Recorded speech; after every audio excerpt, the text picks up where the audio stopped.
ప్రతి ఒక్కరూ ఆరోగ్యం కోసం డీసీఏ వాళ్ళు రిలీజ్ చేసిన ఒక సర్క్యులర్ ఉంది. దాని గురించి నేను కొన్ని చదువుతాను. ప్రతి ఒక్కరి ఆరోగ్యానికి ఇది ఉపయోగపడుతుందని ప్రతి ఒక్కరు వినాలి.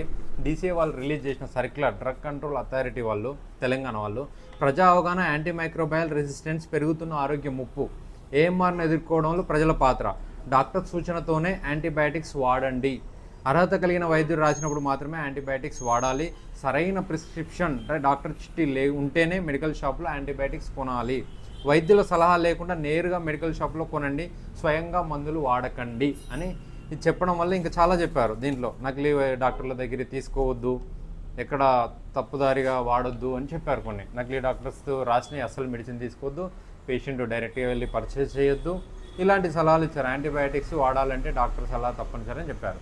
చాలా బాగుంది, అరే ఇంత ఉపయోగపడుతుంది అని చెప్పి నేను ఇది ప్రింట్ తీసుకొని ఇక్కడ ఫ్రంట్లో పెట్టాను. పేషెంట్స్ వచ్చిన వాళ్ళకి అవగాహన వస్తుంది, యూజ్ అవుతుందని చెప్పి నేను ముందు పెట్టడం జరిగింది. ముందు పెడితే ఒక పేషెంట్ వచ్చి నన్ను చాలా దారుణంగా మాట్లాడాడు. అరే ఏంటి ఇలా బెనిఫిట్ చేద్దామంటే ఇలా మాట్లాడుతున్నారంటే అతను ఎక్స్ప్లెయిన్ చేశాడు.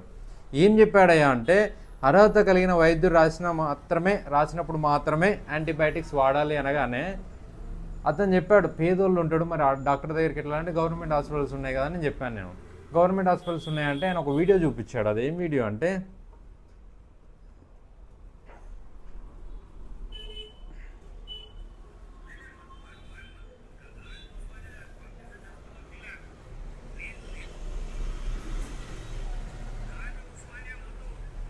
అంటే లేలే గాంధీ ఉస్మానియా పంపిస్తే చచ్చిపోతుంది పిల్ల.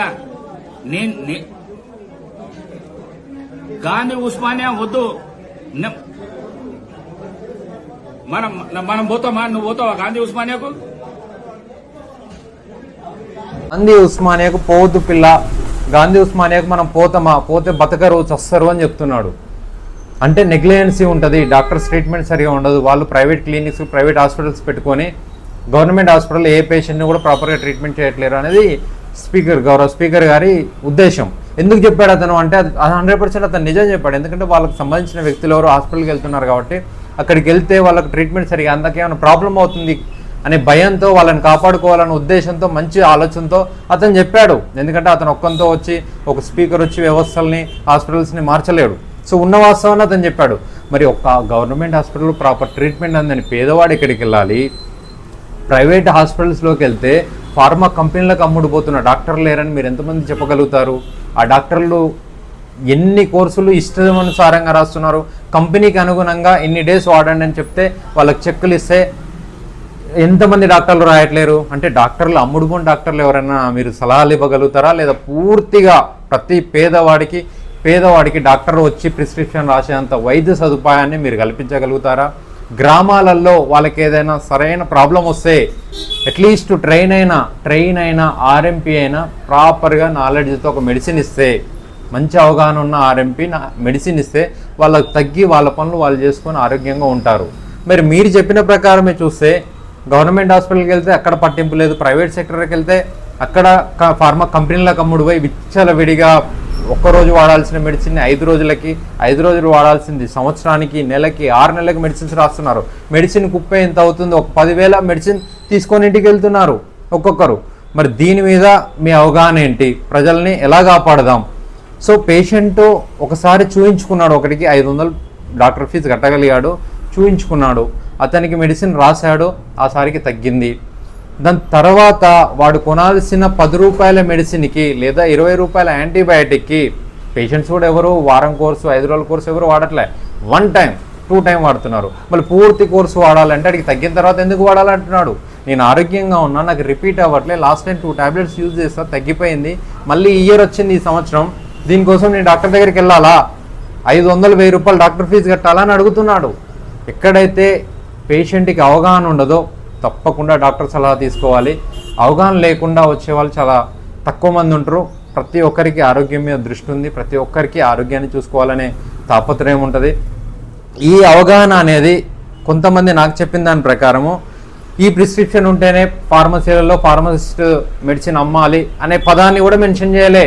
అంటే ఫార్మసిస్ట్ ఉండాలనే పదాన్ని కూడా మీరు మెన్షన్ చేయకపోతే ప్రతి ఫార్మసీలో ఒక ఫార్మసిస్ట్ ఉంటే బాధ్యతాయుతంగా అతను చదువుకున్నాడో, అతనికి ఒక యాంటీబయాటిక్స్ మీద అవగాహన ఉంటుంది, ఒక ఆ మెడిసిన్ వేసుకున్నప్పుడు దాని రియాక్షన్ ఎలా ఉంటుంది, డ్రగ్ ఇంటరాక్షన్ ఏముంటుంది, డ్రగ్ ఫుడ్ ఇంటరాక్షన్ ఏముంటుంది, ఇవన్నీ అవగాహన ఉన్న ఒక ఫార్మసిస్ట్ ఇస్తే ప్రజలకు మరి మంచి జరుగుతుందనే అవగాహనని ఇక్కడ ఎక్కడ కల్పించలేదు. ఇది ఎంత అన్యాయం అండి.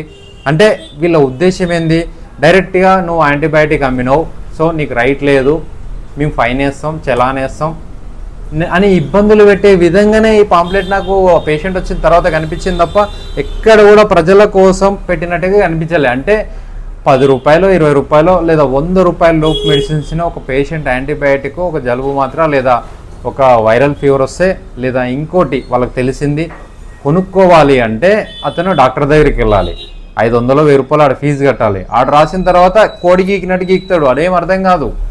అంటే వాడినే తీసుకోవాలి మెడిసిన్, వాడి మెడిసినే తీసుకోవాలి. అంటే ఇండివిజువల్ ఫార్మసీలు బతకొద్దా, లేదంటే మీరు బతకడం కోసం ఇండివిజువల్ ఫార్మసీలని టార్గెట్ చేసిరా అని కొంతమంది వ్యక్తులు నాకు ఇస్తున్న సమాచారం. సో దీన్ని దృష్టిలో పెట్టుకొని ప్రజల జెన్యున్గా ప్రజలకు మంచి చేసేది అవగాహన ఇస్తే బాగుంటుంది. లేదా ప్రభుత్వానికి సలహా ఇవ్వండి. ప్రతి విలేజ్లో మరి డాక్టర్లు లేరు, వాళ్ళ పరిస్థితి ఏంది, వాళ్ళ ఆరోగ్యం ఎట్లా, వాళ్ళకు యాంటీబయాటిక్స్ అందకపోతే కూడా ప్రాబ్లం అవుతుంది కదా, తగ్గకపోతే ఇష్టానుసారంగా అనవసరంగా చిన్న మెడిసిన్ వేసుకుంటే బతికేదానికి వాళ్ళు ప్రాణం మీదకి తెచ్చుకుంటున్నారు కదా, హైదరాబాద్కి తీసుకొస్తే లక్షల ఫీజులు వేస్తున్నారు కదా, మరి వాళ్ళ పరిస్థితి ఏంటి సార్, వాళ్ళ భవిష్యత్తు ఏంటి అని సీఎం గారిని, ప్రభుత్వాన్ని అడగండి. లేదా ప్రభుత్వం మీకు సలహా ఇస్తుందా అంటే వాళ్ళని క్వశ్చన్ చేయండి. లేదా మీరు ఈ ప్రభుత్వానికి ఇలాంటి సలహాలు ఇచ్చేటప్పుడు మరి ఇన్ఫ్రాస్ట్రక్చర్ ఏముంది మన తెలంగాణలో, పేషెంట్స్ అందరికీ డాక్టర్లు అవైలబుల్లో ఉన్నారా, గ్రామీణ ప్రాంతాల్లో నివసించే వాళ్ళకి ఎట్లా, హైదరాబాద్లో లేబర్గా బతికే వాళ్ళకి ఒకరోజు కూలి దొరికి ఇంకో రోజు కూలి దొరకదు, వాళ్ళకి తిండికే వెళ్ళదు. మరి వాళ్ళని ప్రతిసారి డాక్టర్ దగ్గరికి పోవాలి లేదా మెడికల్ షాప్లో మెడిసిన్ కొనొద్దు అని చెప్పితే వాళ్ళకి ఎంతవరకు మనం న్యాయం చేయగలుగుతాం. అండ్ అలాగే ఇది మెడికల్ కౌన్సిల్ వాళ్ళు అనౌన్స్ చేస్తే బాగుంటుంది. డీసీఏ వాళ్ళు ఫార్మసిస్ట్ ఉన్న షాప్లో తీసుకో అంటే బాగుంటుంది, మెడికల్ కౌన్సిల్ వాళ్ళు ఈ అవేర్నెస్ ఇస్తే బాగుంటుంది అనేది నా ఉద్దేశం. నేను ఏ డీసీఏ వాళ్ళని అవమానించాలనో ఇబ్బంది పెట్టాలనో కాదు నా ఉద్దేశం. ఫార్మసిస్టులని న్యాయంగా ఫార్మసీలో కూర్చునే విధంగా, వాళ్ళ గౌరవ వేతనం వచ్చే విధంగా ఎందుకు జరగట్లేదు అంటే ఈ ఫార్మసీలలో ఇష్టానుసారంగా ఎవరు పడితే వాళ్ళు ఉండడం వల్ల జరుగుతుంది. అలాగే ఇది ఉన్నా పర్లేదు, ఉన్న వాళ్ళకి ఎంతమందికి ఎడ్యుకేట్ చేస్తున్నారు, ప్రజల ఆరోగ్యం దృష్ట్యా అన్నప్పుడు ఎడ్యుకేట్ చేయాలి కదా, ఎంతమందికి అవగాహన కల్పిస్తున్నారు, ఫార్మసీలో పనిచేసే వాళ్ళకి ఎంతమందికి ఒక క్యాంపెయిన్ పెట్టి మెడిసిన్ గురించి ఎక్స్ప్లెయిన్ చేస్తున్నారు. ఇలాంటివి చేయం. ఈ సర్క్యులర్ రిలీజ్ చేస్తాం, దీన్ని బేస్ చేసుకొని కొంతమందిని ఇబ్బందులకు గురి చేస్తాం. కొంతమంది ఆఫీసర్లు, అందరూ ఇట్లాంటి మిస్యూజ్ చేయరు, కొంతమంది పర్టికులర్ ఆఫీసర్ల గురించి చెప్తున్నాను, అందరిని అనట్లేదు. సో దీన్ని మిస్యూజ్ చేసే అవకాశం ఉంది. డీసీఏ వాళ్ళు అర్థం చేసుకోండి, మీరు రిలీజ్ చేసిన ఆరోగ్య అవగాహన సదస్సు సంబంధించింది ఏదైతుందో దీన్ని కొంతమంది మిస్యూజ్ చేసి బెదిరించి చలాన్లు వేస్తామని చెప్పి, సస్పెండ్ చేస్తాం లైసెన్స్ అని చెప్పి డబ్బులు వసూలు చేసే అవకాశం ఉంది. దీని వెనకాల ఇంత కుట్ర జరుగుతుంది. సో డీసీఏలో ఉన్న పెద్ద హోదాలో ఉన్న ఆఫీసర్స్కి, గౌరవ హోదాలో ఉన్న డీజీ గారికి నేను రిక్వెస్ట్ చేస్తున్నా ఏంటంటే, మిగతా ఆఫీసర్స్కి రిక్వెస్ట్ చేస్తున్నా ఏంటంటే, ఇలాంటి లోపాలు జరిగే అవకాశం ఉంది కాబట్టి దీన్ని మనము ఎంత మంచి చేద్దాం అనుకున్నా చెడుగా వాడే కొంత దొంగలు ఉంటారు కాబట్టి మన వ్యవస్థలోనే వాళ్ళని అరికట్టాలి. ఈ చలాన్లు, ఫైన్లు, సస్పెన్షన్స్ కాదు, ఫస్ట్ అవగాహన.